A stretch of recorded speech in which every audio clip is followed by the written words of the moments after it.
मानुष जन्म दुर्लभ है, ये मिलन बारंबार। तरवर से पत्ता टूट गिरे, वो मोर न लगता डर।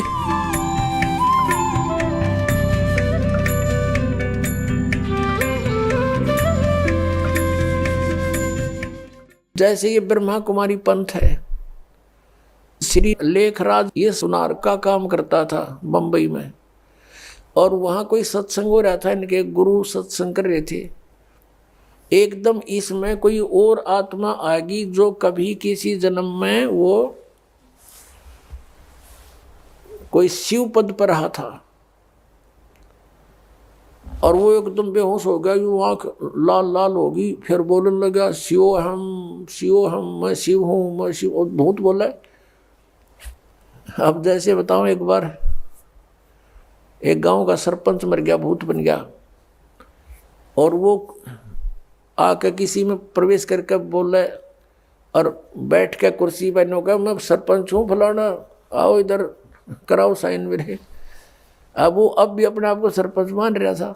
तो ऐसे उसका भ्रम था, उसने यो एक अड़ंगा और पैदा कर दिया ब्रह्मा कुमारी वाला पंथ। अब भगवान आवे और दूसरे में बोलेगा, वो कहा माइया बोलने लग गया बुढ़िया में।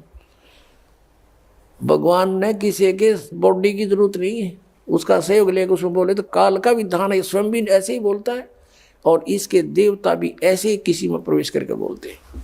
अब प्रश्न चल रहा है कि हम जो साधना करते थे, इस शास्त्र विधि त्याग का जो मनमाना हम आचरण करते थे, वो साधना हमारी व्यर्थ थी, और वो पूजाएं हमारी ठीक नहीं थी। हम इन साधनाओं को हम ये समझ रहे थे कि इनसे हमें लाभ भी हो रहा है, और हम सुखी हैं। अब बताया कि इंद्र कुबेर ईश की पदवी, और ब्रह्मा वरुण धर्मराया, और विष्णुनाथ के लोक को जाकर तो फिर यहीं पर जन्मा मरा, पशु योनियों में गया, फिर वापस आया। अब परमात्मा बताते हैं, जैसे गीता जी अध्याय नंबर 4 के श्लोक नंबर 34 में कहा है कि अर्जुन, जो तत्व ज्ञान है वो सर्वश्रेष्ठ ज्ञान है। चौथे अध्याय के 32वें श्लोक में गीता जी में कहा है कि वो तत्व ज्ञान सच्चिदानंद घन ब्रह्म की वाणी में ब्रह्मणे मुखे, इन्होंने अनुवाद गलत कर रखा है, वहां पर ब्रह्मणे मुखे का अर्थ कर रखा है वेद की वाणी नहीं, सच्चिदानंद घन ब्रह्म। 17वें अध्याय के 23वें श्लोक में इन्होंने ही अनुवादकर्ताओं ने ब्रह्मणे का अर्थ किया है सच्चिदानंद घन ब्रह्म। वहां सही किया क्योंकि वहां विचलित नहीं हुए, यहां विचलित हो गए।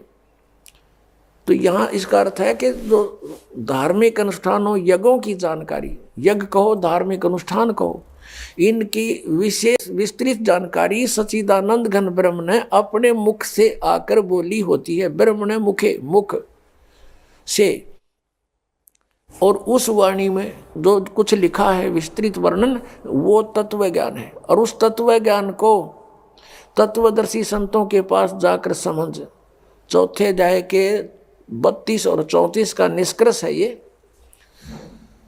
और वो तुझे जो ज्ञान बतावे वैसे तू उस परमात्मा की भक्ति कर। 18वें अध्याय के 62वें श्लोक में कहा कि उस परमात्मा की कृपा से ही तू परम शांति को और सनातन परम धाम को प्राप्त होगा। गीता ज्ञानदाता कहता अपने विषय में, चौथे अध्याय के 5वें श्लोक में और 9वें श्लोक में, दूसरे अध्याय के 12वें श्लोक में, 10वें अध्याय के दूसरे श्लोक में, कि तेरे और मेरे बहुत जन्म हो चुके, तू नहीं जानता मैं जानता हूं।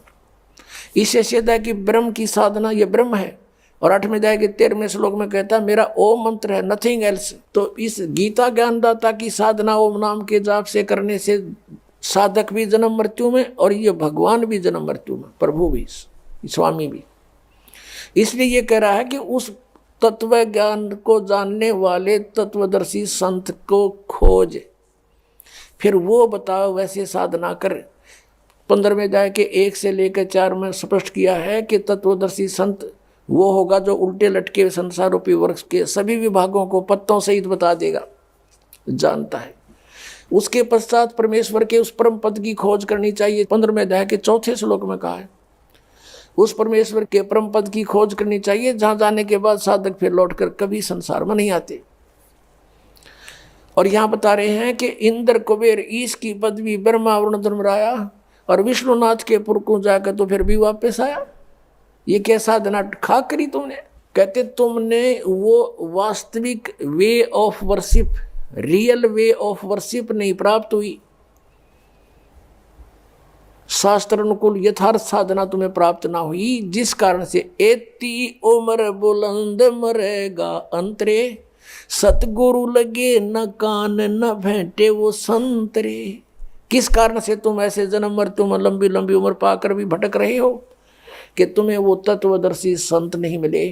यजुर्वेद अध्याय नंबर 40 के श्लोक नंबर 10 से लेकर 13 तक स्पष्ट किया है कि कोई तो परमात्मा को जन्म लेने वाला संभवात कहता है और कोई असंभवात के वो जन्म नहीं लेता, निराकार है। कहते ये यथार्थ ज्ञान भी कि भगवान कैसा है, कैसे आता है, कैसे जाता है, क्या करता है, वो तत्वदर्शी संत बताओगे, उनसे सुनो। तो गीता ज्ञानदाता और वेद ज्ञानदाता एक है, वो ब्रह्म है, यहाँ भी ब्रह्म है। यजुर्वेद अध्याय नंबर 40 के मंत्र 15 में वेद ज्ञानदाता कहता है कि मेरा एक ओम नाम है, ओम करतु समर किलबे समर करतुम समर। ओम नाम का जाप काम करते करते श्रवण करो, विशेष कसक के साथ श्रवण करो और मनुष्य जीवन का परम कर्तव्य जान के इसका श्रवण करो। इससे क्या होगा कि वायु अनिलम अमृतम अथिदम भस्मांतम शरीरम। जब तू शरीर छोड़कर जाएगा, तेरा शरीर नष्ट होगा, तब तुझे इस ओम से मिलने वाला अमर पद यानी ब्रह्मलोक प्राप्त हो जाएगा।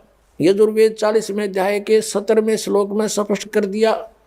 40वां अध्याय अंतिम अध्याय है यजुर्वेद का और 17वां मंत्र अंतिम लास्ट मंत्र है। इसमें स्पष्ट कर दिया, वेद ज्ञानदाता कहता है कि वो परमात्मा तो प्रोक्ष है, वो तो गुप्त है। जैसे उल्टे लटके हुए संसार रूपी वृक्ष को जड़ तो ऊपर है और तीनों शाखा नीचे है। 15वें अध्याय के 1 से 4 में कहा है। अब जैसे पृथ्वी से बाहर पेड़ दिखाई देता है तो जड़ें प्रोक्ष होती हैं, गुप्त होती हैं, बाहर का हिस्सा पेड़ कहलाता है। ऐसे बताया है कि वो 40वें अध्याय के 17वें श्लोक में यजुर्वेद में कि वो परमात्मा पूर्ण परमात्मा तो ऊपर प्रोक्ष है, गुप्त है, और मैं ब्रह्म हूँ, मैं ब्रह्म लोक में रहता हूँ, मेरा ओम नाम है।